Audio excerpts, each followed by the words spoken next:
To remove the wireless LAN board, first remove the access panel. Carefully snap off the wireless antenna connectors from the board.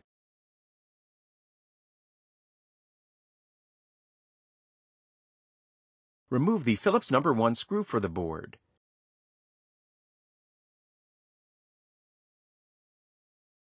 The board will pop up. Remove the board. The wireless LAN board has a notch on its socket edge that fits over a tab in its motherboard socket. To replace the wireless LAN board, angle the board into its socket at a 30-degree angle. Hold the board down while you replace its Phillips number 1 screw.